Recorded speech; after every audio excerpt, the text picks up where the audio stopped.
Assalamu alaikum. Welcome to Dialogue. I'm Taimur, Shamil. The rift between United States and Iran is increasing day by day. The pressure is mounting on Iran as well as United States after the recent shoot down of US drone, which Iran says was in the Iranian territory, and US is of the view that it was outside the Iranian territory. The pressure is mounting on perhaps both states. War is, as we can see, still there is rhetoric of war, though both sides, Iranian and the United States, have said that there would be no war. But looking at the practical things happening on the ground, the US forces are there, Iran is on guards, different dignitaries have been visiting Iran.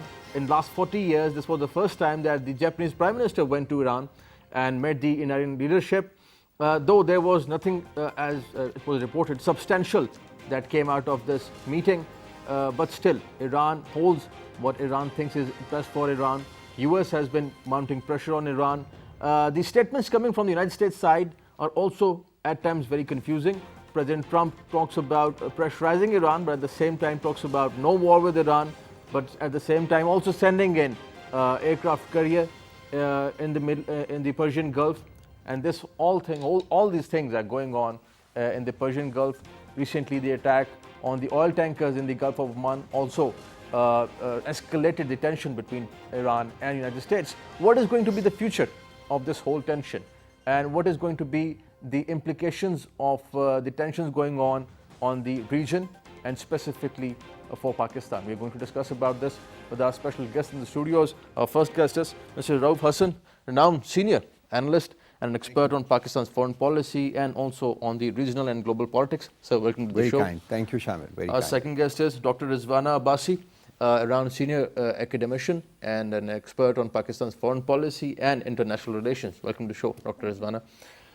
So Hassan, starting with this rift between the United States and Iran, the shoot down of the US drone, big thing for Iran, big thing for the United States as well. How do you see the tension that is going on between the United States and Iran? Let's update ourselves a little more on what has happened in the last 24 hours.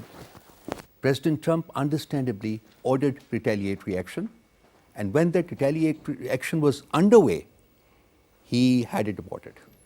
This has just been released by the Western media. So that is a practical demonstration of the fact that possibly the US does not want an escalation to this conflict. You know? But as you have said in your intro, the ground conditions are not very encouraging at this moment in time. Iran has been belligerent, US has been belligerent to the extent of statements. Iran is being accused of those shipwrecks, and also they've shot down this drone. So they have been far more practical in terms of their perceived response to the US exhibition of aggression. I don't think any of the two countries wants a war at this moment in time. But it would also be very difficult for America to back out of this crisis because it is principally of its own making, and if I were to say that it is also at the urging of some countries of the region, that I will not be wide off the mark. So while it is the responsibility of the US, to play a very pragmatic role in terms of de-escalating, it is also the responsibilities of the countries of the region, to assist America do so rather than move to the contrary. And I feel that at this moment in time, there is a jingoistic parlance coming out of the countries of the region, and that is not conducive, to the cause of de-escalation. But what is the end goal for the United States? What do they want from Iran at the moment? That is the bigger question, because it's just about pushing back Iran on the gains that it made during the second term of President Obama, the strategic influence and the nuclear deal and all that. The basic issue was the nuclear deal. And I think America's quitting the nuclear deal was a very major step, and it was a very ill-advised step, that it took. So if I were to blame anybody, for the current impasse, I would be blaming the US action. I think President Trump's action for having withdrawn America from that nuclear deal. Then It imposed sanctions on Iran, and Iran has been urging the European community, who have opted to stay in the deal, who have not opted to withdraw. So they have been urging the European community to do something about mitigating the effect of the sanctions. It's hurting Iran very badly. So they unfortunately have not been able to do that in about a year's time. So Iran is very afraid. Iran is. It's facing very serious economic challenges at this moment in time. And the Europeans, not having been able to do it, understandably, it sits on the fringes. So, an aggressive stance, on the part of US under these circumstances, will definitely elicit an equally aggressive response, from Iran. And that is exactly what we are seeing on ground at this moment in time. On ground. And Dr. Rizwana, talking about this whole situation, many experts of the view, as Mr. Hassan is saying, that this whole situation is itself created by the United States. First, in the second term of President Obama, they let Iran expand its influence in the Middle East, from Yemen to Iraq to Syria, strategically, economically, and in terms of nuclear deal as well. But now there's a different government in Washington, and they want to change all of that. They backed out of JCPOA. How do you think that the Trump administration is going to tackle this whole situation with Iran? I believe there are three broader dimensions attached to this United States move and policy. Number one, they want to regulate Iranian behavior through coercive means, because they think and they believe that Iranians are playing a role of spoilers in the broader Middle Eastern region. They think that Iran promotes proxies. This is their viewpoint, actually. And they believe that, of course, they are also, for Trump believes that they're also violating the accord that they signed with the United States and, of course, other European powers and European Union and, of course, other P5 countries in 2005. And they think they are not only violating, but they're actually modernizing their technologies and missile systems. And for United States of America, Iranian modernized technologies and strengthened military muscles probably can delegitimize and can be a threat to their broader footprint in the region in the near future. You see, you will also have to see that in United States of America is trying to create a sort of sustainable, broader footprint in the region. Right. You have to look at it in the broader political context. China is rising. Number one, they are trying to navigate China's, broader mobility from IOR to the, broader Asia-Pacific region. And of course, when I talk about IOR, of course, China has got now somehow for them, and they perceive it like Pakistan has given them access to the Indian Ocean region through Gwadar Port. And that is one particular dimension. And of course, more significantly, I think another dimension attached to this would be that why they are basically mobilizing their platforms and batteries, towards the Asia-Pacific region. Of course, United States of America had been a maritime power of Asia for 70 years or so. So United States of America wants to basically safeguard sea lines of communication at a time. And of course, Arabian Sea in the Strait of Hormuz basically is strategically the most significant, strait where, you will observe and you see that 40% of, for not only for the United States allies, but United States itself, and world's 40% energy and oil basically passes through this particular strait. So they want to somehow or the other create footprint in this particular region in that context also. Right. And they want to safeguard broader, I would say blue seas, and they want to, legitimize their navigation, and at the same time probably they want to justify by, controlling these water through these sort of gestures. And the coercive move that they have taken against Iranian has one more dimension. Probably they want to create some sort of internal transformation through such sort of coercive mean by generating internal protests and a sort of political movement against their establishment probably, and change of that establishment probably would be more favorable to them. This would really drive the region into a very complex futuristic situation, not only in a sort of warlike confrontation type of mode. It would bring both the states towards a confrontation mode, but it would have broader regional and global, very serious Certainly. implication and consequences. And also, since there's already a war going on in Afghanistan, another war in the region would be fatal for the regional peace and stability. But at the same time, Mr. Hassan, talking about this whole thing that is going on between Iran and United States, President Trump and his statements are at times very confusing. He said yesterday that perhaps the Iranians shot down the drone by mistake. Somebody in Iran did it by mistake, and perhaps that was not the intention. So the things that are going on back in Washington, what is that exactly? Their approach towards Iran, is there any confusion back in Washington about how to approach Iran? No, that's reflective of my contention, basically, that I think America does not want further escalation of this conflict. And I think what I shared with you, that he ordered retaliatory action, but then while the retaliatory action was in the process of building up, he withdrew the orders.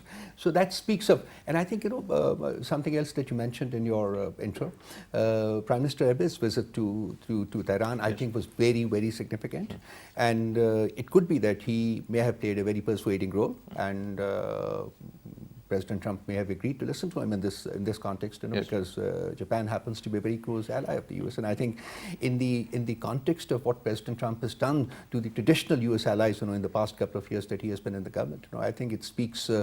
I think they need Japan more than ever before. They need such other countries which are still allied with the U.S. more than ever before.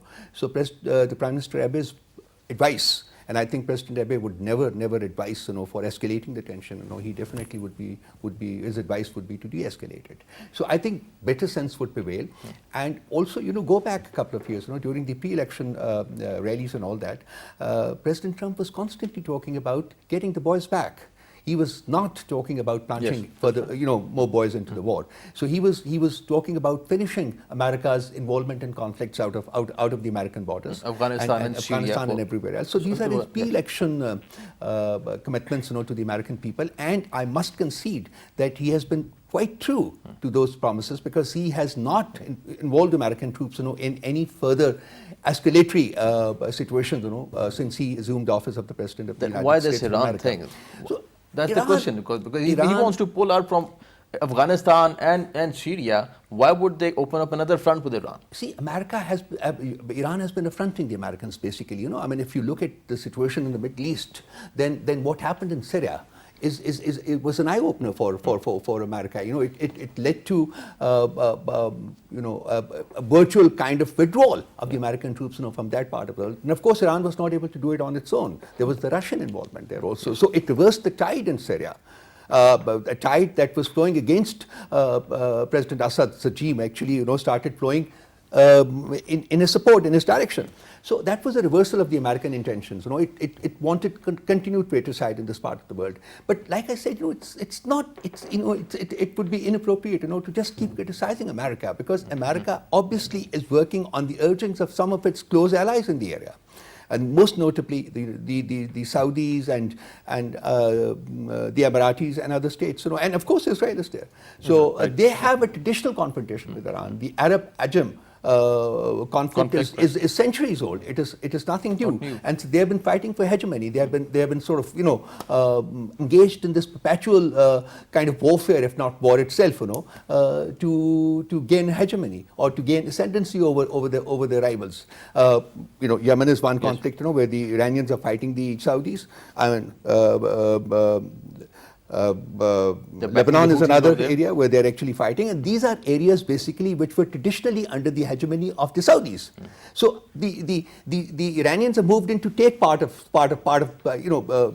the hold. So this is what is inimical to the Saudis, and obviously they are urging their ally, which is the U.S. and it is. But I have my conviction. I don't think there is going to be a war. I don't think there's going to be a war, though things may happen, and I would really pin my hopes on Prime Minister Abbasi.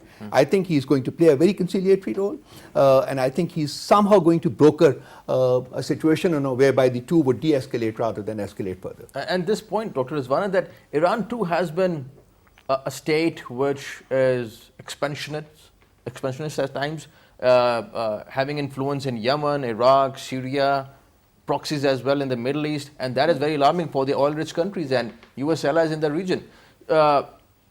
what do you think about that? Do you think that Iran would continue with that influence also, keeping in mind backed by Russia? They both collaborated, Iran and Russia, in Syria. So how do you see the equation of US and allies in the Middle East and Iran and Russia? Yeah, that is a very important question. First of all, I fully agree with Hassan Saab that there is no as such acute probability of war. Possibility of war is less likely for some legitimate reasons. Number one, United States is quite isolated in this particular move. Its traditional allies and its alliance system is not basically coming forward in its support for two particular sub-reasons. One is that they are not in a position, economically in a position to support United States of America to maximize its own political gains. Secondly, they are not in a position to create another mess like Iraq and Afghanistan, and then of course open up their doors to accommodate refugees coming out of Iran. And of course what United States of America did previously, they shut their doors, and then of course resultantly Europeans and Canadians have to open their doors to accommodate these refugees. Thirdly, I think United States of America is heavily busy and consumed in Asia Pacific region in order to outweigh and obstruct maximization of Chinese influence, broader political, military and economic influence in Asia. And fourthly, I think economically, even internally, United States is not in a position to initiate another invasion like Iraq or Afghanistan or any sort of move like Syria. So this would create then an opportunity for both China and Russia to collaborate, not possibly officially or maybe unofficially, to support Iranians. By the way, Russians are going to have military exercises with Iran this year in Persian Gulf. And Foreign Minister Lavrov has already announced that. So yeah. Absolutely, and coming back to your original question, how would then and why is Iranian basically creating mess in the broader region? Iranian, they have their own security reasons, and they deny accusations from the outset that they are not basically involved in any sort of proxies. And of course, all the vessels that they have really attacked, they did not display any sort of proofs on ground, United States of America and other partners, to prove whether these actually attacks had been initiated by Iranians. They said that so it was likely that Iran did it. So yeah, but Iran categorically denied it. And I believe that yes, they will possibly or probably would be able to regulate Iranian behavior in terms of whatever they are doing against their forces in Syria and Iraq. But of course, Iranian probably would be in a better position to seek some sort of sanction relief from Europeans, because at the moment European Union is with Iranians. So they think that the deal was very comprehensive. It was a sort of more legitimate deal, which really somehow or the other regulated or modified Iranian behavior in terms of capping up their nuclear weapons program. So I think this would lead to another dimension that will create intense level of arm race in the broader Middle Eastern region and in broader Asia. More and more states would be inclined to modernize their technologies and to acquire nuclear weapons. Actually, nuclear proliferation trends would be at rise and increase, because states would then realize that having nuclear weapons on your shelf means that you will be able you'll be in a better position and able to avoid these sort of invasions. So then you'll be able to in a better position to push this sort of strategic question and pressure back. I think that is going to then broadly have sort of very destabilizing impact, not only in the broader Middle Eastern region, but also Asian region. That is dangerous not only for Iranians itself, but also for the economy of all the littoral states involved in this particular region. How do you see, Mr. Hassan, this collaboration between Iran and Russia and now China as well, this trio, China challenging US economically, Russia challenging US in terms of strategically, and now Iran joins in. Both Iran and Russia have been doing effectively well in Syria. So how do you see the whole equation now? Well, I think primarily it's a balancer in the region. It's emerging, as a balancer in the region. It's a challenge to the American hegemony in this part of the world, which has been an additional thing with them. Number one. Number two, this is the new alliance. This is the new, and I think in one of your previous programs, when I was on the phone, we discussed this point. And I think this is an emerging power line in the region. starting in China and ending in Russia, and Pakistan being one of the major players, and in Afghanistan in due course of time. I mean, if there is peace and reconciliation in Afghanistan over a period of time, I think Afghanistan would join in too. So this is a massive economic corridor. And this will lead to progress and prosperity of the entire region, and also a strategic alliance that can work to the ultimate benefit of Pakistan in the long run, in the medium to long term. Pakistan unfortunately committed that sort of paramount blunder back in the late 40s after its creation, when it debunked the Soviet invitation to the Prime Minister of Pakistan to visit Soviet Union. And instead, we tried to shake hands across 16,000 kilometers and become friends with America. And we have continued to suffer because of that. See, we did not create a balance in our foreign policy, and that unfortunately was one of the cardinal mistakes, that the state of Pakistan made very early on as an independent and sovereign country. So I think here is an opportunity for it to make amends for that mistake, and here is an opportunity for Pakistan to join a coalition that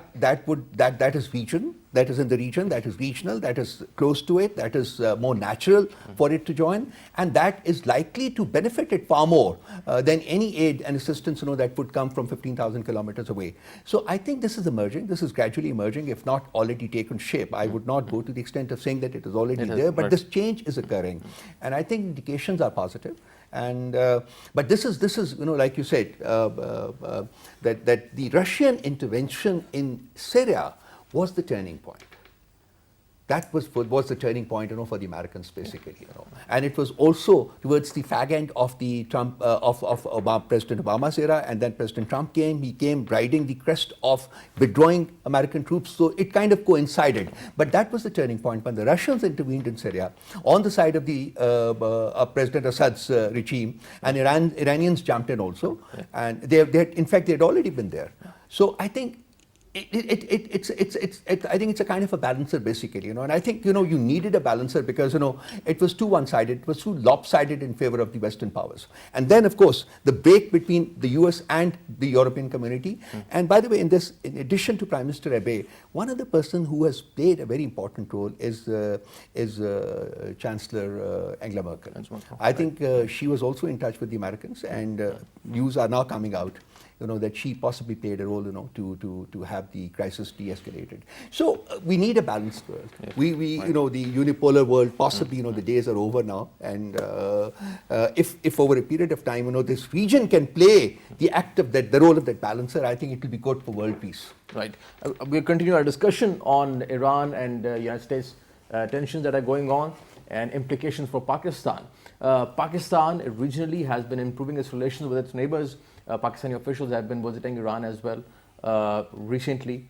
At the same time, we talk about Afghanistan. Pakistan has been helping our United States to bring peace and stability and talk with the Taliban in Afghanistan. What are going to be the implications for Pakistan if this whole thing goes on in the region? After this break, stay with us.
Welcome back. We're discussing Iran and United States relations and the rift that is going on between Iran and United States.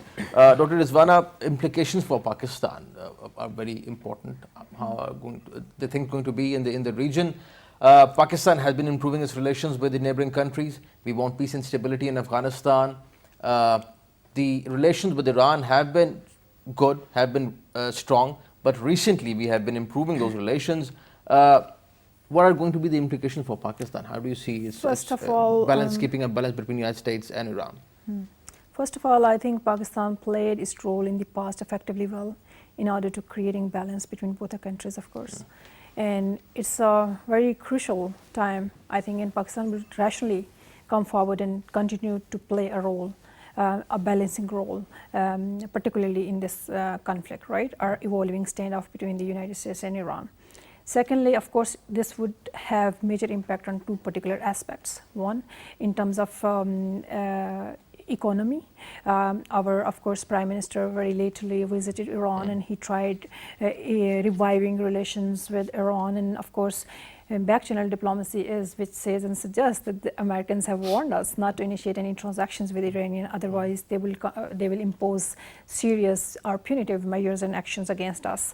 They have said the same to Indians and of course all the other partners of the United States of America all over the world that are trying to initiate business transactions with Iranians. So they will continue, United States will continue with this sort of posture in the future, and of course this will have an impact on our economy too. Thirdly, the regional in the regional broader context, this is the era of corridors, and this particular region is of course trying to benefit from that sort of new evolving trends that is actually directly attached to China's future-led order and system and China's Belt and Road Initiative. So I think if this sort of mess is being created deliberately or unintentionally in the broader region, the sort of warlike trends, that would have severe and serious impact on manifestation of any sort of rule-based economic corridor, thereby connecting that we want to connect with Iran, and of course China is interested to connect with Iran and Middle East, Central Asia, and then of course Afghanistan. So this would definitely have an impact on that.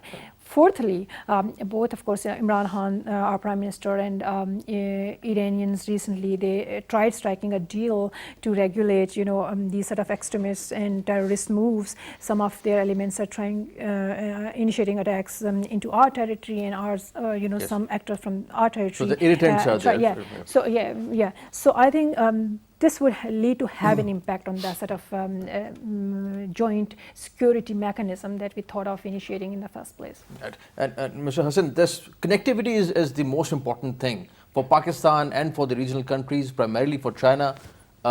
China's ambitions in the region are very, very, I think, evident that they want to tap the potential of Middle Eastern markets through China-Pakistan Economic Corridor as well.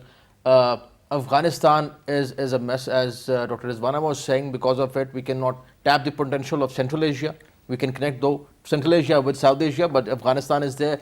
If this thing happens with Iran, this is going to be a disaster for the economy of many countries in the region and also for specifically China. See, primarily, I think it has already created many difficulties for Pakistan. In spite of the initiative that Prime Minister Khan took by visiting Iran, the fact is that they cannot expand the economic connectivity between the two countries because of the American sanctions. There are things which they cannot do. So it's very not just unfair to Iran. That is one aspect of the whole crisis. It's also unfair to those countries who have been collaborating and working and trading with Iran. They cannot do that any longer. I mean, look at this pipeline thing, which has been pending for now 15 years or so. Why is it that it has not been completed? Which is to the benefit of Pakistan. Its completion will bring us energy. And we have not been able to do simply because of the American sanctions. And of course, there was a lack of resolve also, which is the policy, which kind of like a decade policy that we have pursued in the past, when it comes to Saudi Arabia on the one hand and Iran on the other hand, by joining a force which by name is meant to fight terrorism, but which basically is Iran specific.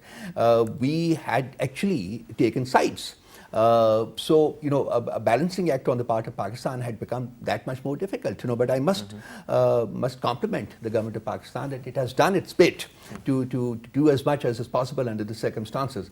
And recently, the visit of Prime Minister to Iran. That's right. But in the medium to long run, it's very important that Pakistan reconsiders it being part of that coalition, which is being pieced together in Riyadh. I think it's important for Pakistan to play a role which is independent of joining any coalition, and I think it's here. And Iran is a neighbor, and neighbors don't change. We have to live with our neighbors. And unfortunately, because of multiple factors, not just on the part of Pakistan, also on the part of Iran, Iran has not taken very kindly to Pakistan siding with the Saudi Arabia in the past years. And I think Iran's closeness with India, the Chabahar port, and so many other initiatives that Iran has taken in the last many years have been perceived as negative in the Pakistani establishment. In spite of that, Pakistan has continued to make an effort to stay close to Iran and to have a collaborative and working relationship with Iran. And I think it must not only expand in the future, it must be made stronger over a period of time. So it is important that America kind of does an overhaul of its policy for this region, because it is hurting America's allies. It is hurting America's friends also. It may be hurting Iran. It definitely is hurting Iran, but it is also hurting America's friends, and most notably Pakistan. But Pakistan at this moment in time has an alternative that it is making use of, which is the Belt and Road Initiative, which is CPEC and all that. But it too will suffer in due course of time. If this kind of approach, this kind of policy, this kind of paradigm continues, then the further expansion of, for example, CPEC, will be stalled. Will be stalled. So the Chinese wanted, Pakistanis wanted, we want this entire region to benefit from this great initiative. And that can happen only when this region becomes tension-free. So what part of the role can be played by CPEC, but part of the role has to be played by the US, because it is perceived as an aggressor in the region, and to a great extent, rightly so. So it has to back off. It has to kind of reevaluate its position, reevaluate its commitments in this part of the world, and similarly, and the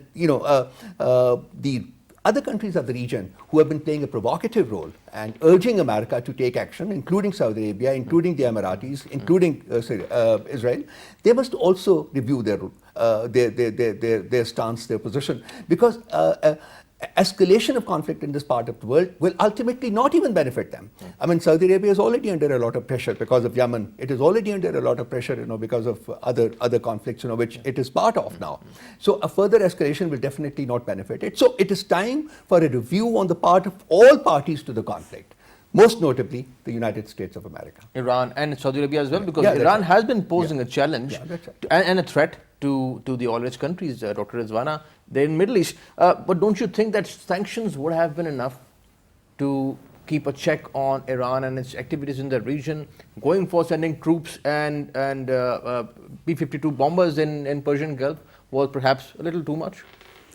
I think sanctions could not somehow regulate Iranians' behavior, and I think, in my view, European Union need to come forward and they need to really give them sanction relief. That's not a good way forward to, bring Iranian or pull Iranian economy to the brink. That would not really resolve the problem. That will add up into the existing intensified and complicated situation. So I believe that we need to, and the European Union countries need to really make an effort and considerable effort to rescue the JCPOA and to give Iranian sanctions relief. Sanctions relief in turn then lead to modify Iranians' behavior, number one. Number two, I'm actually a bit concerned about Iranians in the future. If our international community failed to give them sanction relief, then they would actually withdraw from the NPT, and then that would be more dangerous and destabilizing for the broader non-proliferation regime. Thirdly, the stationing of aircraft carrier and batteries in the Persian Gulf had broader aims and goals that goes beyond Iranian threat to probably broader Asia Pacific region and broader to safeguard the broader mobility of their own ships in the broader Asia Pacific and of course IOR region. So just keep China factor in the maritime domain in that context also, in my view, right? So there is going to be no settlement in the near future. Tension would increase, arm races at rise. And of course, there is more probability and high probability of confrontation between and among states in the broader Asia-Pacific region, starting from the Middle East to the Indo-Pacific and Asia-Pacific. And there is minimum and less probability of, sort of cooperation between the competitors. So what is more important for us, as Pakistan is that to live with these constraints and to try crafting mechanism through which we try maximizing our economic and political gains. So we need to, and we will have to play a role as a balancer, right? So we know that Asia is rising, but we are not basically benefiting or exploiting opportunities in that sort of Asian, Out of the shift that is going on, the right? shift that is going on. And more significantly, I think, in my view, Pakistan need to have, initiate sort of new free trade agreements with all the Asian countries in order to benefit from the Asian economies. Secondly, of course, we need to have, and we will have to improve our relations with the United States of America.